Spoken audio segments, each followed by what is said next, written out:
Welcome back to quiltingcowboy.com. I wanted to do a follow-up to a video that I posted that seems like, maybe a million years ago.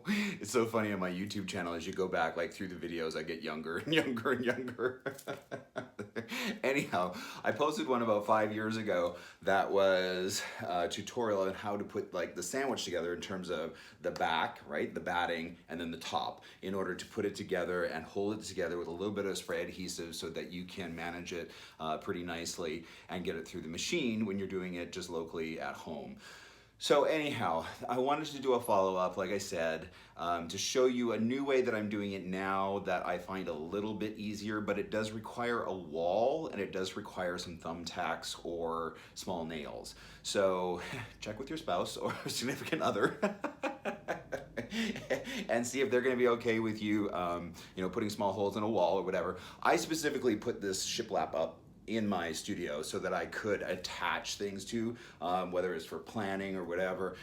So I don't know if you have something like that, or even like the inside of a garage or something like that, but this works really well because it allows everything to just hang and drape naturally, without having to do the fence, and then you have to twist it around. And a lot of times when you turn it on the fence, it sometimes gets messed up a little bit. So anyways, like I said, hopefully this will be helpful for you in order for you to put your back, your batting, and your top together. Again, I do use a spray adhesive, typically 505, because it is very light and it won't gum up your machine. It's also temporary, so it'll wash away.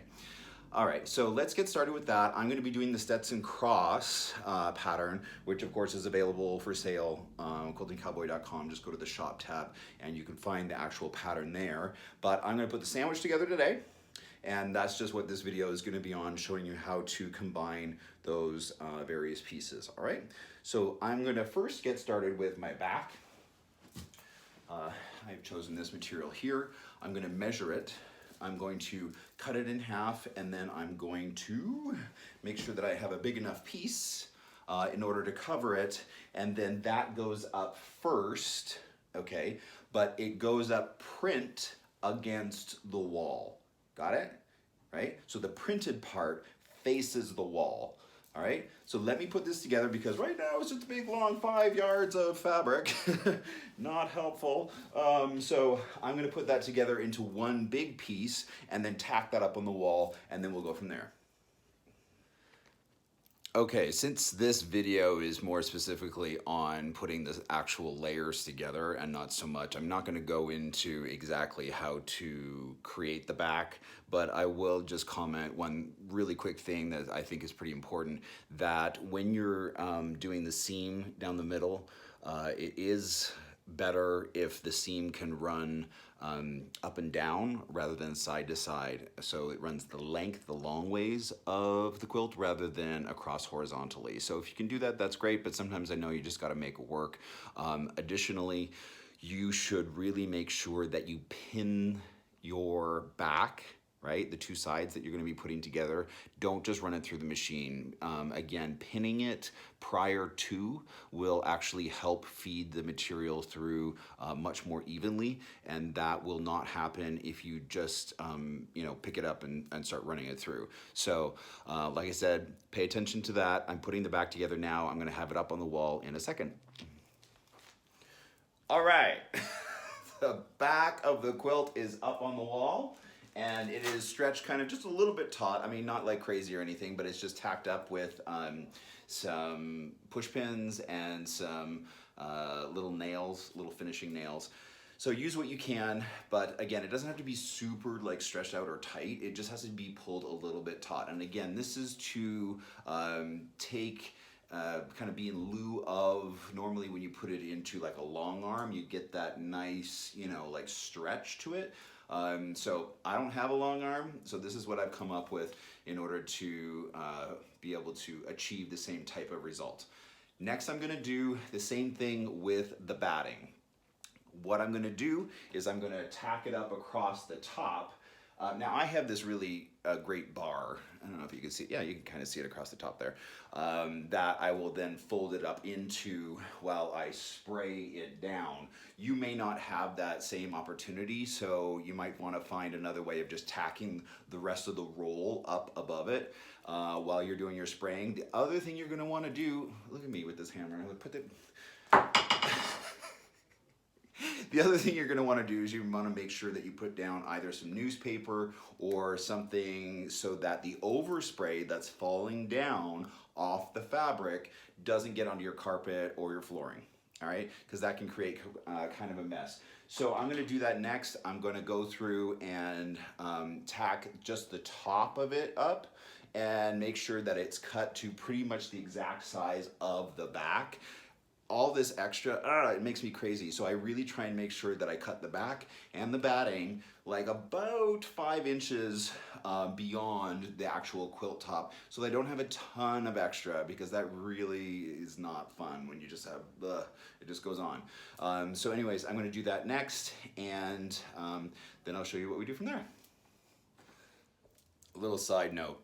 As you're going through this, you want to make sure that when you're putting the various layers up on the wall, that you're going through and picking out any extra thread that you may pick up along the way, especially if you're dealing in light colors, right? Like a red thread caught between the sandwiches, you know, can look like a little varicose vein in your quilt.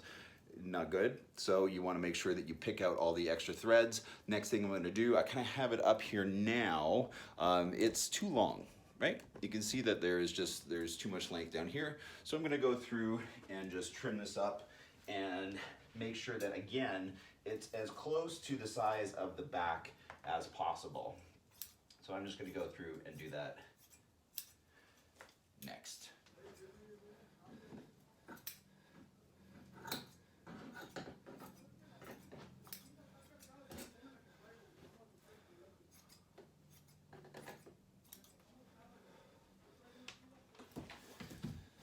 All right, get the old 505 out. This is what I use just to lightly spray it for adhesive. Again, it's temporary. I find that it works just fine. So the next thing I'm gonna do is, well, if it's too wrinkly, like sometimes the batting, you know, when it comes out of the packaging, it needs to be steamed a little bit just to lay out and get all those wrinkles out. So if you have that, you might want to take that into consideration. But the next thing I'm going to do in order to get this ready to spray is take this, right, and essentially tack it up on the existing nails that are there. Come on, work with me. Here we go. Right, and see how it just kind of hangs up on the nails or the pins that are already there, right? That's halfway. And then I'm gonna go through and do it again, but I need a chair for that. So again, the next thing you would do is exactly what I just did before, right? Just kind of roll it up in halves. But I'm gonna do it just like this and hang it off that nail, right? Get this out of there.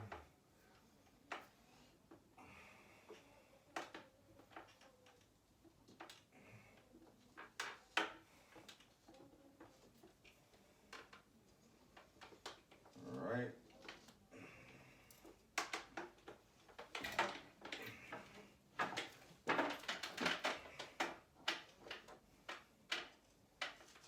Okay. That should be enough to hold it in place, at least for now.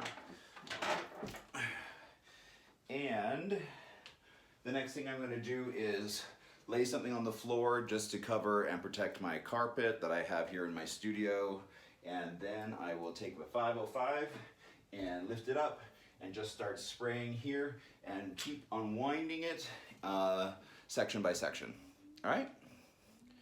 All right, I got it tucked up there as good as I can and as out of the way as possible. So now I'm ready to start spraying. I'm just gonna give this a really light spray around here. Okay, now to just kind of unroll it slowly and let it kind of just hang down and try and spread it out the best you can. All right, starting from the center here, pull it out and just kind of let it gently fall down. I'm gonna do the same with the next layer. Grab this off here.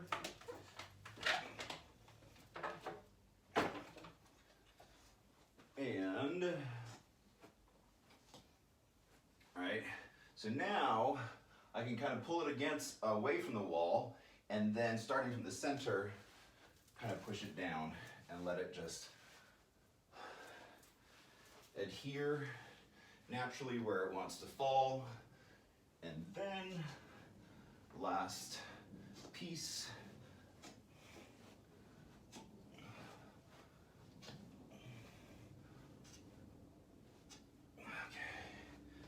Same thing, kind of pull it away from the wall, and then starting from the center, just kind of drape it down and smooth it out the best you can. All right. Because 505 is temporary, if you get a wrinkle or something that's kind of undesirable, you can actually peel it apart and then put it back together and it'll work just fine. But so far, this is totally working out. Look at that. It's nice and flat, smooth, and taut, right? And so I'll just go through and kind of gently just make sure that it's adhering directly to the fabric, right? And smoothing it out as best I can with my hand, make sure that there's no wrinkles.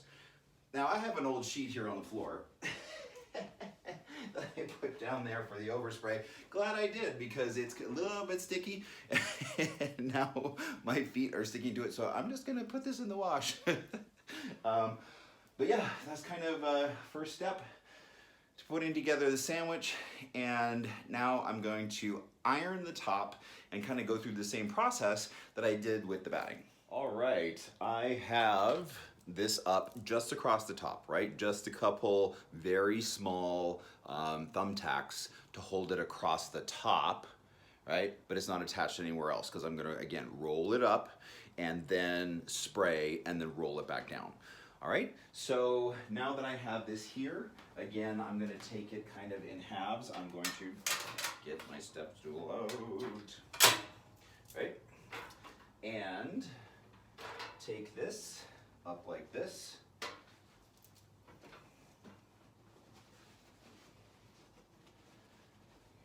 And do it in half. And then pick it up in half again. And that's the part that I'm going to loop up over this bar, which obviously you may not have. You may need to get somebody to either help you hold it or whatever, but just get it up above the rest of it. Check it out. All right. So now I'm ready to spray. Where is it? I mean, come on, my studio is only so big. How can I lose anything? So, then from here, yeah, I'm good. Ooh, let me just grab this thread and start spraying.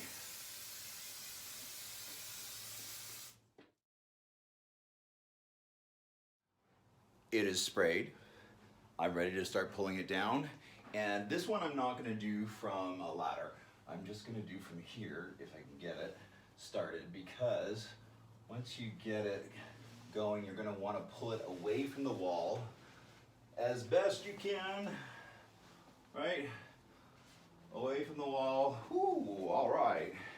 And then slowly just let it drape and fall naturally into place, right?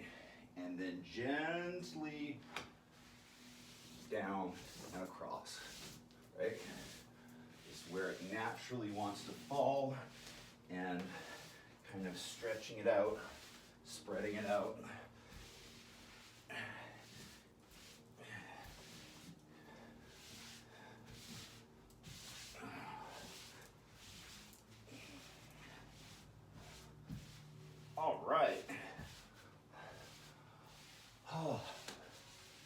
bit of a workout. Alrighty, there we go. And that essentially, I'm just gonna let sit for a minute so that the glue has the opportunity to kind of adhere. And then I'm gonna take it down very carefully, right? And trim it up just even a little bit more so that there's just, you know, a few inches around the border so that as I'm quilting it, I'm not dealing with a lot of excess. So that's essentially the steps that I take in order to create the sandwich. Now, I find this works really well because you allow essentially just gravity to kind of take over, and it smooths it all out. It gives it enough tension so that you don't get those wrinkles, especially in the back. And I hope that this is helpful. Anyhow, thanks again for tuning in to quiltingcowboy.com. And as always, I appreciate your support.